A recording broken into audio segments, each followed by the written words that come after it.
You know that specific, devastating moment when your entire world shatters into a million jagged pieces? When everything you believed in, your marriage, your friendship, your very reason for waking up in the morning, just explodes right in front of your eyes. I lived through that nightmare. I was a deployed soldier, coming home early to surprise the love of my life, counting down the miles and the minutes, only to walk into a scene that still haunts me to this day. But this isn't just a story about heartbreak or a cheating spouse. It's a story about what happens when you cross a man who has nothing left to lose but his dignity. I didn't just get mad, I got even. I took the discipline I learned in the military and applied it to my revenge, dismantling their lives brick by brick. My name is Michael Anderson, and I'm 35 years old. The date was November 22nd, and it was the day that changed everything I thought I knew about loyalty. I'd been deployed overseas for 8 long months, serving in a place where the heat was oppressive and the danger was constant. For those 8 months, I survived by counting down every single day until I could hold my wife Claire again. We'd been married for 15 years. That's a decade and a half of building a life together, of sharing secrets, of raising our daughter Angelica, who was 13 at the time. I thought I had it all figured out. I thought I was one of the lucky ones. I had the perfect wife and the perfect best friend, Dustin McGraw. Dustin and I weren't just buddies. We'd been best friends since we were 16 years old. We played ball together, got into trouble together, and built our careers together. He stood beside me at my wedding as my best man. He was Angelica's godfather. When I deployed, I looked him in the eye and asked him to watch over my family. I trusted him with my life. I never thought he'd take the request to watch over my wife so literally. I came home early on Thanksgiving Day with flowers and wine, ready to surprise Claire. Instead, I found her naked in our bed with him. The rage I felt could have leveled a city. It was a physical force, hot and blinding, but I didn't let it break me. I let it fuel me. But let me start from the beginning so you can understand exactly how sweet the justice truly was. Before I go any further, let me know in the comments where in the world you are watching from. And make sure to subscribe, because tomorrow I will share a story you don't want to miss. 18 hours on the road does something to your mind. When you're driving that long, running on caffeine and adrenaline, you start rehearsing moments that haven't happened yet. You play them out like a movie in your head. I was imagining the look on your wife's face when you walked through the door 2 weeks early. I'd done that for the last 300 miles. I pictured Claire's eyes lighting up, the shock turning into joy, her running into my arms, maybe crying a little because she'd missed me so much. I could practically feel her hug. I stopped at a florist outside Richmond and picked up her favorite white roses, 24 of them. Then I hit the wine shop for that specific Pinot Grigio she loved, the one we drank on our anniversary. I even grabbed those expensive Belgian chocolates from the specialty store, because why not? I was coming home for Thanksgiving. I wanted everything to be perfect. I wanted to sweep her off her feet. The driveway came into view at 11:47 a.m. I remember checking my watch, smiling because I was making better time than I'd planned. The morning air was crisp, the kind of autumn day that makes you glad to be alive. Then I saw it. Dustin's truck was parked out front. At first, it was just weird, but not alarming. Dustin had been helping Claire with house stuff while I was gone, fixing the fence that had blown down, checking the furnace, doing the heavy lifting. It made sense he'd be here for Thanksgiving prep. Maybe they were prepping the turkey together or moving furniture for guests. I grabbed my duffel bag, the heavy bouquet of roses, the wine, the chocolates. My hands were full of gifts for a woman who didn't deserve them.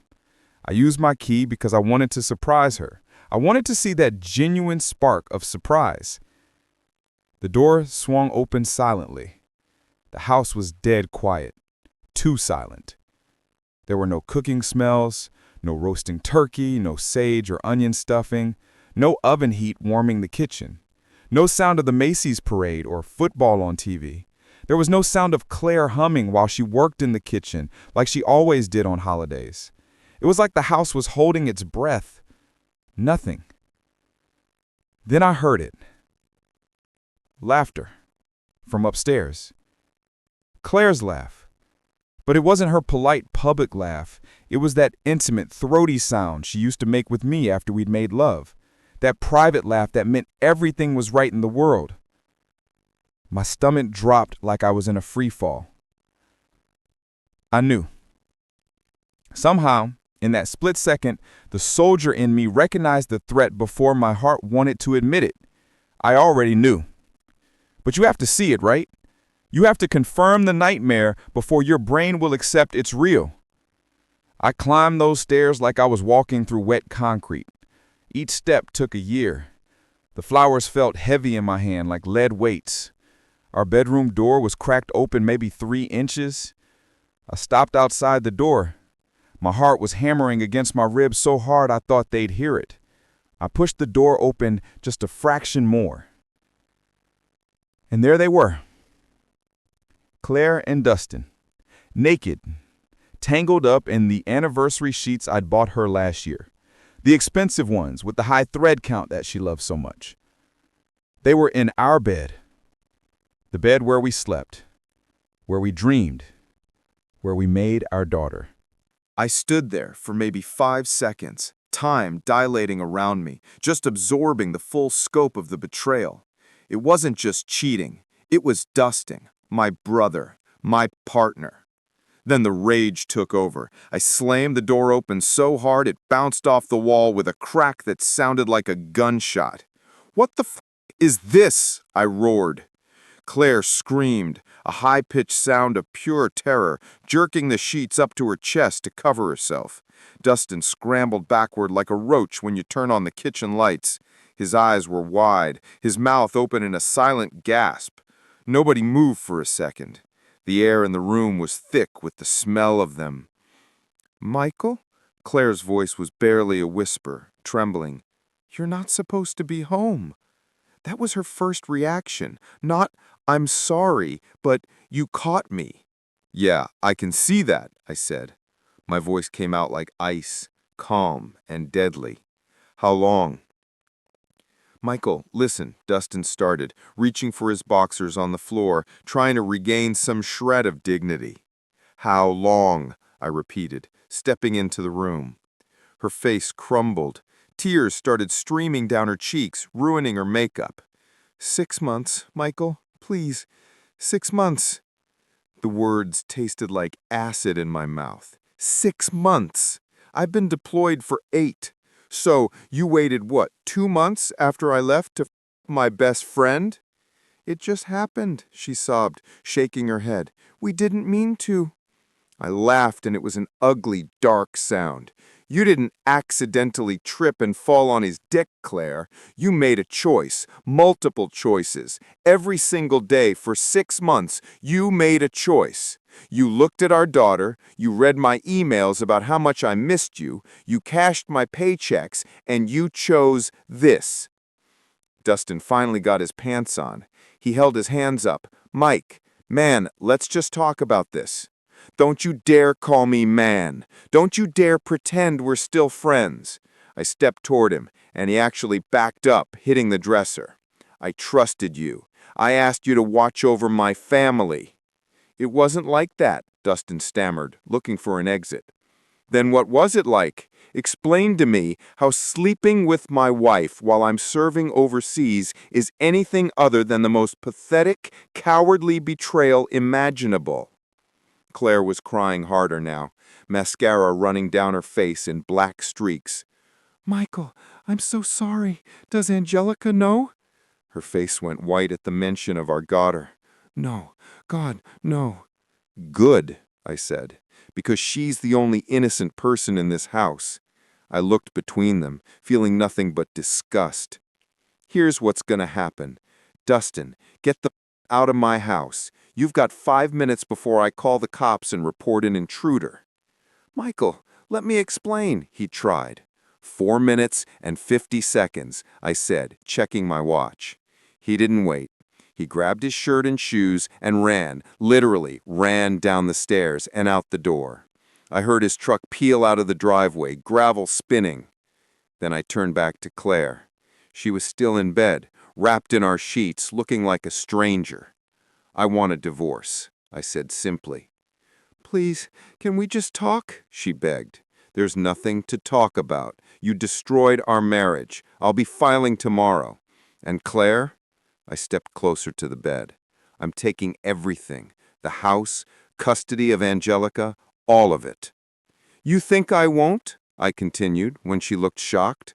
"I've got friends in the Judge Advocate General's office. I've got documentation of every penny I've earned, every sacrifice I've made. What do you have? A nursing degree and an affair?"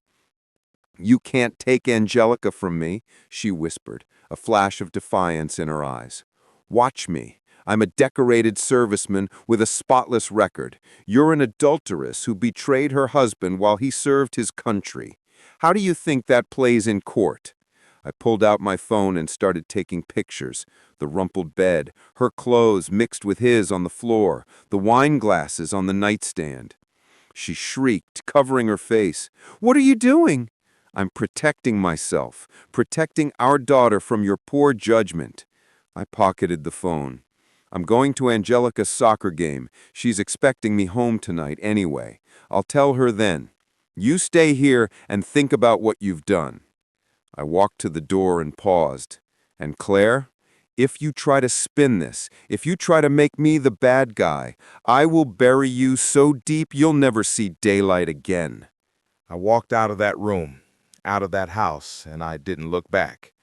But sitting in my car, hands shaking, heart racing, the adrenaline finally crashed. I realized the nightmare was just beginning. Because Dustin wasn't just my best friend, he was my business partner. We co-owned a security consulting firm that had just landed a major government contract, and Claire, her name was on half our assets. This wasn't just about a marriage ending. This was about untangling my entire life from two people who'd just proven they couldn't be trusted with a potted plant, let alone my life's work. I drove to the soccer field parking lot and sat there for 20 minutes, gripping the steering wheel hard enough that my knuckles went white. I had to force my breathing to slow down. In, out. In, out. I watched Angelica through the chain-link fence. Her ponytail flew behind her as she sprinted down the field. She was focused, intense. She faked left, cut right, and drove the ball past the goalkeeper into the net. Her team erupted. She threw her arms up, grinning, and my heart cracked right down the middle. How was I supposed to tell her? How do you explain to a 13-year-old that her family just imploded, that her godfather betrayed her father, that Thanksgiving dinner was canceled because everything she knew was a lie? The referee's whistle blew.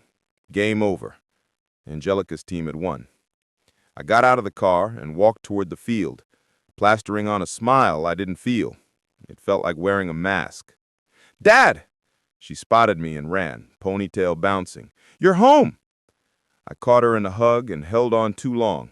She felt so small in my arms, so innocent. She smelled like grass and sweat and childhood. "Surprise, sweetheart." She pulled back, beaming. "Where's Mom? Is she making the turkey?"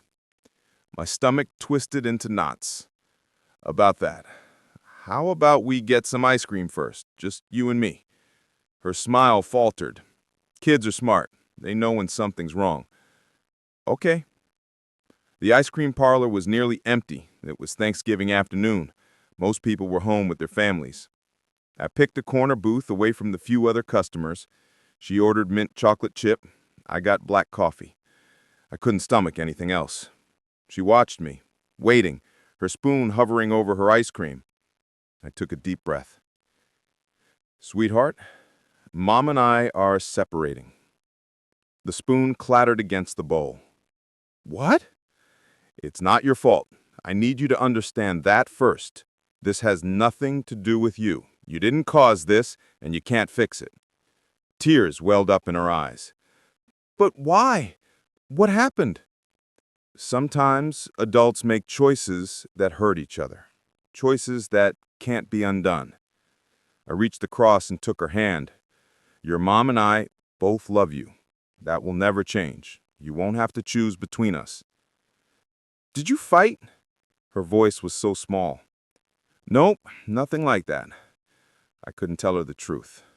Not all of it, not yet. She was too young to carry that weight. But I can't stay married to her anymore, and that means things are going to change for a while. We're going to stay in a hotel tonight, just until I figure out the next steps. Can't we just go home? She tweeted. Not tonight. She started crying for real then. Not loud sobs, just quiet tears streaming down her cheeks. Is this forever? Are you getting divorced? Yeah, sweetheart, we are. What about Thanksgiving? She asked, the reality hitting her. Everything is different now, isn't it? I squeezed her hand. Some things are, but I promise you I will fight to keep your life as normal as possible. You'll stay in your school, keep playing soccer, see your friends. I'm going to make sure you're okay. By the time we checked into the hotel, she was exhausted emotionally. I got us a room with 2 double beds. She curled up with her phone, texting friends, trying to process. I sat by the window, looking out at the parking lot, and made the calls I'd been dreading.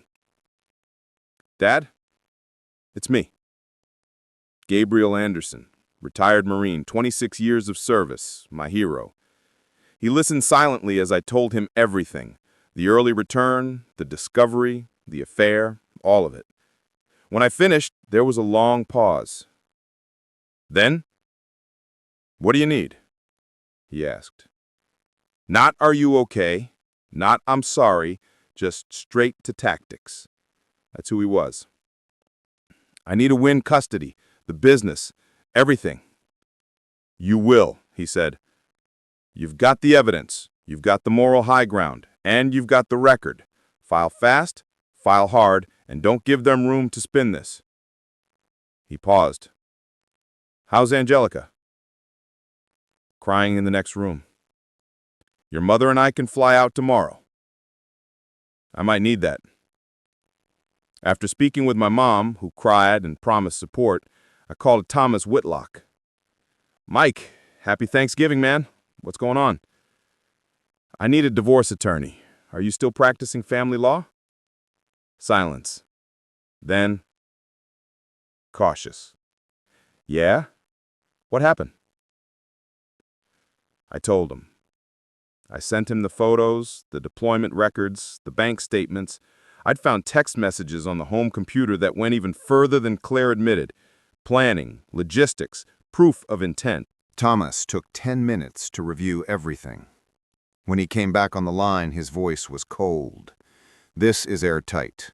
Adultery, abandonment of marriage during active deployment, violation of trust with a minor child in the home. You're going to get everything you're asking for. What about McGraw being my business partner? That complicates things. Partnership dissolution isn't my area, but I know someone who specializes in it. Vicky Hernandez. She's a bulldog. If you want McGraw out of your business, she'll make it happen. Set up a meeting Monday morning. Done. Mike, I'm sorry, man. You didn't deserve this. No, I said, staring at my reflection in the dark window. I didn't. But they're going to pay for it. I hung up. Claire had called 6 times, left voicemails begging to talk. I deleted them all without listening. Then I lay back on the hotel bed, listening to Angelica's breathing in the next bed, and realized the full scope of what I was about to do. Divorce, custody battle, business dissolution, asset protection. This wasn't just one fight. This was war on 4 fronts, and I was going to win every single one. Monday morning, I sat in Vicky Hernandez's conference room. The table was polished mahogany. The view was expensive. She spread the partnership agreement across the table. Your partner committed actionable fraud, Vicky said, tapping a section with her pen. Explain, I said. Dustin was in a fiduciary relationship with you, legally obligated to act in your best interests. While holding that duty, he engaged in a 6-month affair with your wife. She looked up, her eyes sharp. That's not just betrayal, Michael. That's a massive conflict of interest. Any judge will see this as grounds for immediate dissolution, with you retaining primary ownership. What about the government contract? I asked. We just landed a 5-year deal worth millions. The contract stays with whoever has majority control. If we play this right, that's you. She set down her pen. How badly do you want to destroy him? I didn't hesitate. Completely.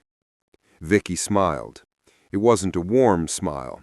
Good, because Dustin McGraw is about to lose everything. His business ownership, his income, his reputation.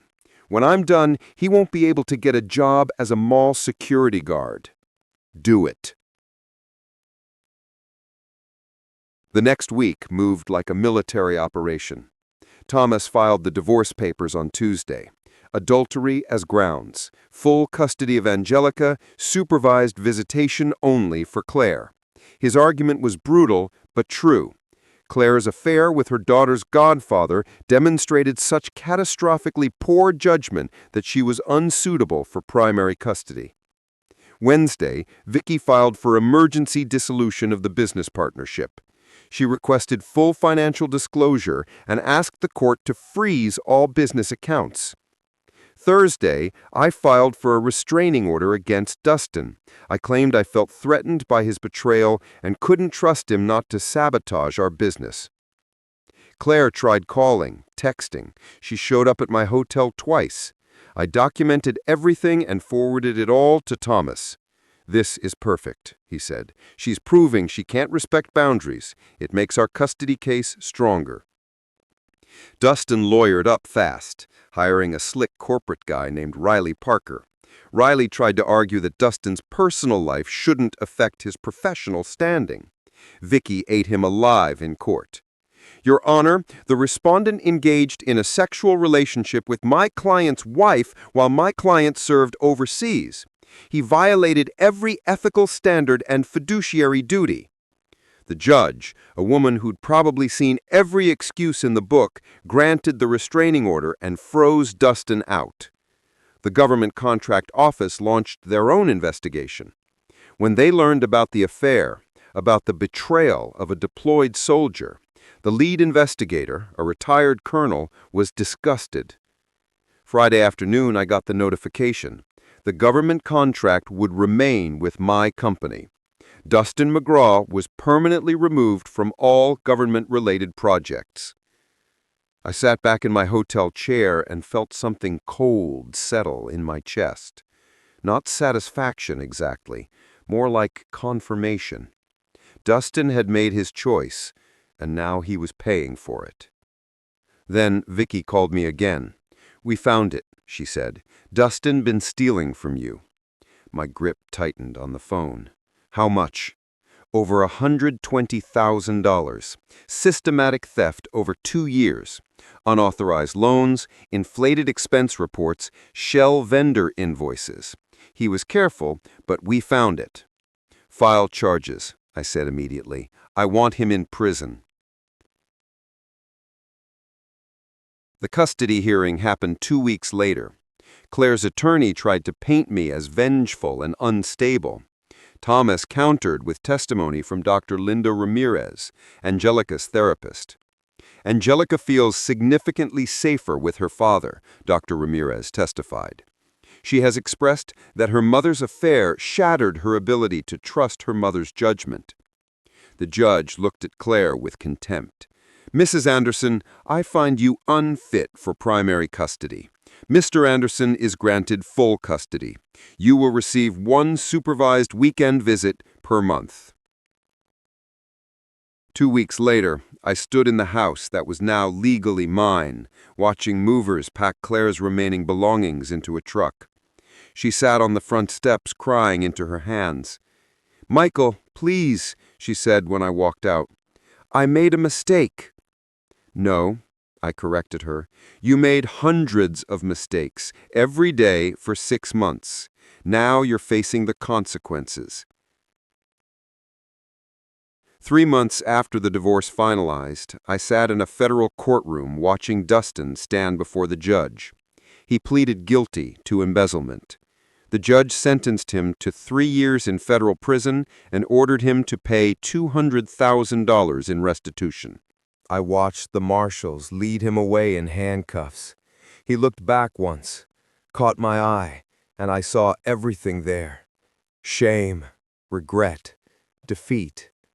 I felt nothing but cold satisfaction. Justice had been served. I threw myself into the business. Without Dustin's corner cutting and theft, the company thrived. I brought in new partners, veterans like me who understood integrity. We expanded our contracts and built a reputation for excellence. Angelica adjusted better than I'd hoped. Therapy helped. My parents moving closer helped. I started dating again after several months. I met Juliet Clarkson at a veteran networking event. She understood the military lifestyle. She was stable, kind, and treated Angelica with genuine respect. 8 months after the divorce, I was standing in my office, feeling genuinely happy for the first time in years. My phone rang. It was Claire. "What do you want?" I asked, ready to hang up. "Michael, please don't hang up," she begged. "I have cancer." The words stopped me cold. "What?" "Breast cancer. Stage 3. It's aggressive. I start chemo next week, but I can't afford the treatment. The settlement money is gone. My insurance won't cover it. Please, Michael, this isn't about me. It's about Angelica. She shouldn't have to watch her mother die." "Not my problem," I said coldly. "You should have thought about that before you destroyed our family." I hung up and blocked her number. I stood there, staring at the phone. Was I being too cruel? Then I remembered walking into that bedroom. I remembered the betrayal. No, Claire had made her choices. But 2 weeks later, Angelica came home from her supervised visit in tears. "Dad, Mom looks awful," she whispered in the kitchen. "She's so skinny. Her hair is falling out. She's dying." She looked at me with those eyes, her mother's eyes, filled with fear. "I know what she did was terrible, but she's my mom, and I can't just watch her die." I sat down at the table. My 13-year-old daughter was carrying the weight of watching her mother waste away, and I'd put her in this position. My revenge was perfect, but it was hurting Angelica, and that wasn't part of the plan. "Listen to me," I told her later. "I'm doing this for you, not for Claire. I'll pay for the treatment." I had Thomas draft a strict agreement. I would pay for everything directly to the hospital, doctors, meds, chemo. But in exchange, Claire signed away any future claims. No alimony modifications, no custody changes. It was charity, not an obligation. Claire signed it immediately. The treatment was aggressive, but it worked. 6 months later, her cancer was in remission. She sent me a letter thanking me, acknowledging she didn't deserve my mercy. I filed it away and never responded. 1 year after Claire's remission, Dustin and I got married.